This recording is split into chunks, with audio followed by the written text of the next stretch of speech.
I had no choice but to drive through the back roads that night. Christmas Eve traffic on the main highway was a nightmare, and I was desperate to get to my parents' house before midnight. They lived in a quaint town nestled deep in the mountains, about 4 hours from the city. I hadn't been home in years, and this was supposed to be my way of making amends, of rekindling something I had nearly lost in the busyness of life. The snow started lightly, fluttering like confetti against the windshield. At first, it felt charming, like the perfect backdrop to a Christmas story. But as the evening deepened and the backroads grew more desolate, the charm wore thin. The snow thickened, the wind howled, and the trees along the road seemed to loom closer, their skeletal branches scratching at the sides of my car like claws. The GPS, for all its supposed intelligence, had me winding through a network of unlit roads that seemed to go on forever. My headlights carved weak tunnels of light through the darkness, illuminating little more than the snow-covered asphalt, and the occasional road sign, most of which were so old and faded they were barely legible. Something about the area felt wrong. The houses I passed were dark and lifeless, as though they had been abandoned years ago. The only signs of life were the distant glows of Christmas lights, flickering weakly in the storm. They reminded me of fading stars, their cheer dampened by the oppressive stillness of the night. My phone had lost signal about an hour ago, and I hadn't seen another car in just as long. The isolation was unnerving. I turned on the radio to drown out the eerie silence, but all I could find was static. Then the static stopped. At first, I thought the radio had died, but then a faint melody began to play, a distorted rendition of Silent Night. It was scratchy, warped, as if it were being played on an old record player that had seen better days. "Not funny," I muttered, twisting the knob to turn it off. But the music persisted. I slammed the radio power button, finally silencing it. My heartbeat thrummed in my ears as I focused back on the road. That's when I saw the first set of footprints. They appeared suddenly in the beam of my headlights, etched clearly into the freshly fallen snow. Bare footprints. Whoever had left them was walking in the middle of the road, their tracks veering off into the dark forest ahead. "What the hell?" I whispered. I slowed the car and peered into the trees, half expecting to see someone standing there. But the forest was a wall of impenetrable blackness, broken only by the occasional flicker of snow cascading from the branches above. The footprints were fresh. I could see the crisp edges of each step, untouched by the falling snow. I pressed on, trying to shake the unease that had begun to coil in my chest. But a few miles later, the footprints returned. This time they weren't alone. A second set of prints ran parallel to the first, both sets meandering in and out of the road, as though the walkers were drunk or playing some twisted game. I gripped the steering wheel tighter, my knuckles whitening. Just keep going, I told myself. But the sense of being watched became unbearable. The trees seemed to lean closer to the car, their shadows stretching unnaturally across the road. Every so often, I caught a glimpse of movement in the corner of my eye, something darting between the trees, just out of sight. And then I saw it. A figure stood at the edge of the road, illuminated briefly by my headlights. It was tall and gaunt, wrapped in what looked like tattered fabric. Its face was obscured by a hood, but I could feel its gaze piercing through me as I sped past. I didn't stop. My hands trembled as I gripped the wheel, my foot pressing harder on the accelerator. The snow fell heavier, thick flakes sticking to the windshield faster than the wipers could clear them. The road was becoming treacherous, but stopping wasn't an option. The figure appeared again, this time directly in front of me. I swerved violently, the car skidding on the icy road. The tires found purchase just before I careened into a ditch. Heart pounding, I glanced in the rearview mirror. The road behind me was empty. I was nearing panic when the road abruptly ended. My headlights illuminated a small wooden sign, its letters faded but legible. St. Nicholas Rest, 2 miles. What the hell kind of name was that? I couldn't turn back. The storm had made the road behind me impassable, so I pressed forward, hoping this St. Nicholas Rest was some sort of inn where I could regroup. The road narrowed into a single lane, flanked by dense trees. Eventually, I reached a clearing. At its center stood an old, decrepit church, its steeple leaning dangerously to one side. A faint orange glow spilled from its stained glass windows, casting distorted patterns onto the snow. Against my better judgment, I got out of the car. The air was biting, the kind of cold that seeps into your bones. The snow crunched loudly under my boots as I approached the church. The The door creaked open before I could touch it.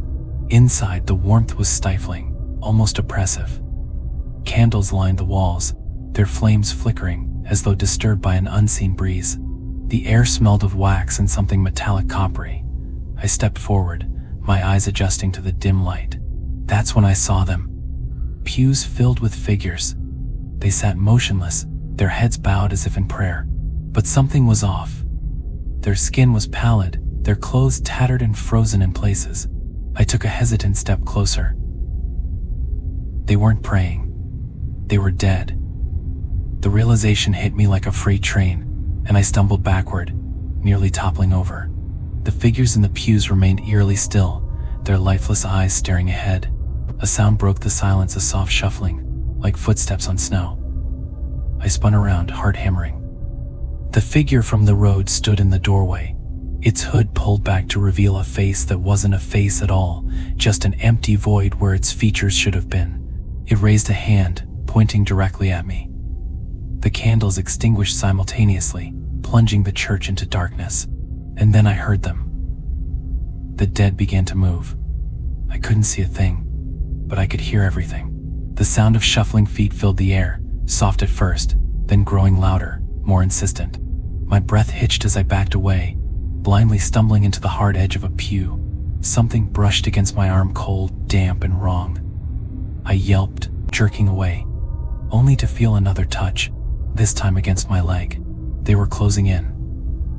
"Stop," I screamed, my voice echoing in the oppressive darkness. And then, as suddenly as it had vanished, the light returned. The candles flared to life, brighter than before, their flickering flames casting grotesque shadows across the warped walls of the church. The figures in the pews were no longer sitting. They stood in loose, shambling clusters, their heads tilted at unnatural angles. Their empty eyes glinted in the candlelight as they stared at me in unison. I turned toward the door, but the hooded figure blocked my path, its head tilted slightly, as though amused. "Why are you doing this?" I choked out, my voice barely above a whisper. It didn't answer. Instead, it raised a bony hand and pointed toward the altar. Reluctantly, my eyes followed the gesture. The altar was draped in crimson fabric, its surface covered with strange objects. I stepped closer, drawn by a sickening mix of dread and morbid curiosity. There were old photographs, faded, black and white snapshots of families sitting around Christmas trees. Beside them were small trinkets, a child's doll with missing eyes, a cracked snow globe, a tarnished pocket watch frozen at midnight. But it was the centerpiece that made my stomach lurch. A large, ornate book rested in the middle of the altar, its leather cover embossed with symbols I didn't recognize. The book's edges were frayed, its pages yellowed with age. Something about it felt alive, as though it were watching me. "You brought me here for this?" I asked, my voice trembling. The hooded figure nodded once. I didn't want to touch it. Every instinct screamed at me to run, but the figures surrounding me left no room for escape. I reached out, my fingers brushing the book's cover. It was warm to the touch, too warm, as though it had been sitting near a fire. The moment I opened it, the candles dimmed again, flickering wildly as a cold gust swept through the church. The pages were filled with strange, spidery writing, the letters twisting and writhing as if they were alive. Some words were written in languages I couldn't recognize, others were in plain English but made no sense. "Those who walk alone will always arrive. Give light to the dark, and the dark gives back. Midnight marks the return." Beneath the text were illustrations, crude, nightmarish sketches of figures with hollow eyes and gaping mouths, standing in forests, houses, churches. One drawing depicted a car on a snow-covered road, eerily similar to mine. The driver was surrounded by shadows, their face frozen in terror. And then I saw the last page. It wasn't a drawing, it was a photograph. My photograph. It showed me standing in this very church, holding the book. But the version of me in the photo was wrong. My eyes were sunken, my face gaunt and pale. Behind me, the hooded figure loomed, its featureless face almost pressed against mine. I slammed the book shut, my breathing ragged. "What is this?" I demanded, turning to the hooded figure. It didn't answer. Instead, it stepped aside, clearing the path to the door. I didn't think. I ran. The cold air hit me like a wall as I stumbled out into the snow. My car was still there, its engine idling, exhaust puffing into the frigid night. I jumped in, slamming the door shut and locking it behind me. The headlights illuminated the church, but the door was now closed. The windows were dark. It was as though the building had never been occupied. I threw the car into reverse, tires spinning on the icy ground, as I backed onto the narrow road. I didn't look back as I sped away, my hands trembling on the wheel. The GPS flickered back to life, its screen glowing softly. A familiar voice guided me back to the highway, and for a brief fleeting moment, I felt relief. But then the radio turned on again. This time, it wasn't silent night. It was static, but beneath the static, I heard voices, whispers that grew louder and louder until they were a deafening roar. Those who walk alone will always arrive. The car's engine sputtered, and the headlights began to dim. The snow outside seemed to thicken, swirling faster, turning the world into a white void. And then I saw them. Figures standing in the middle of the road, their hollow eyes glinting like shards of ice. I slammed on the brakes, but it was too late. The car slid uncontrollably, and the last thing I saw was the hooded figure standing in front of me, its hand outstretched, welcoming me into the darkness. When I woke, I was still in the car. Snow coated the windshield in a thick, suffocating layer, and the engine had gone silent. The interior was icy cold, and my breath formed clouds as I exhaled. The radio, mercifully, was off. I sat there for a moment, trying to gather my thoughts. My hands shook uncontrollably, my mind racing to piece together what had happened. The road outside was empty, no figures, no footprints, no sign of the hooded thing that had stood in my path. The church was gone. I blinked, rubbing my eyes. I was sure I'd parked directly in front of it, but now the space was empty, just an expanse of snow-covered ground surrounded by the dense forest. "No," I muttered, fumbling for the keys. I turned them, and to my relief, the engine roared back to life. The headlights illuminated the empty clearing, making it clear there was nothing, and no one there. Shoving the car into gear, I pressed the accelerator and drove. The snowstorm had calmed, and the trees lining the narrow road looked less menacing now, though the oppressive silence remained. My GPS flickered faintly, but didn't provide any directions. Instead, the screen displayed a static map of the area. I was driving blind, but I didn't care. All I wanted was to put as much distance between me and that place as possible. A few miles down the road, I saw it, a gas station. It was small and weathered, the neon open sign flickering in the window. The sight of it felt like salvation. I pulled into the lot, the tires crunching on the snow.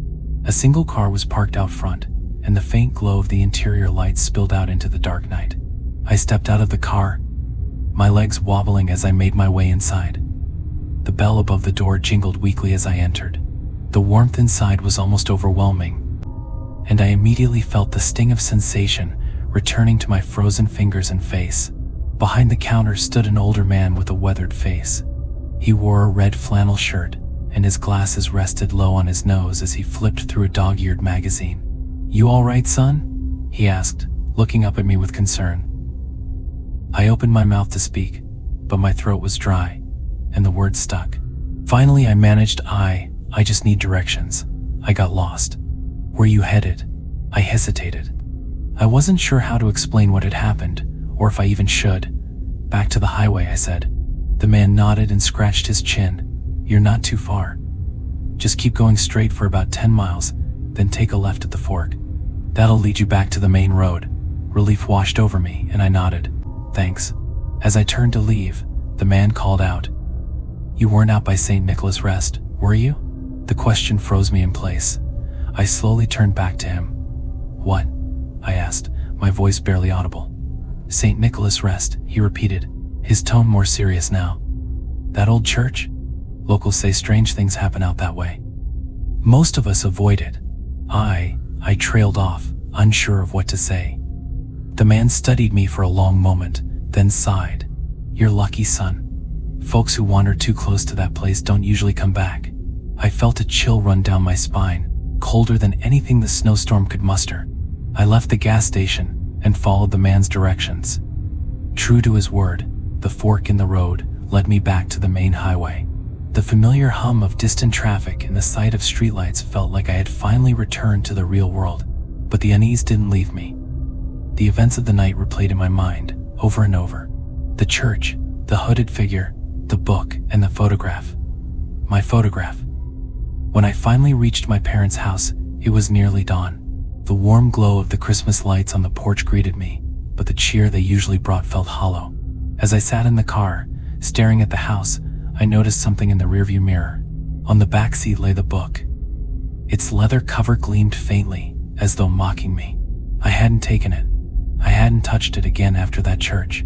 My blood ran cold as I stared at it, and the whispers began. Faint at first, but growing louder.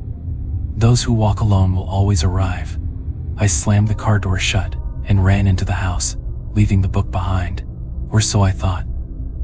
Later that night, as I sat by the fire trying to convince myself it was over, I heard a soft thud.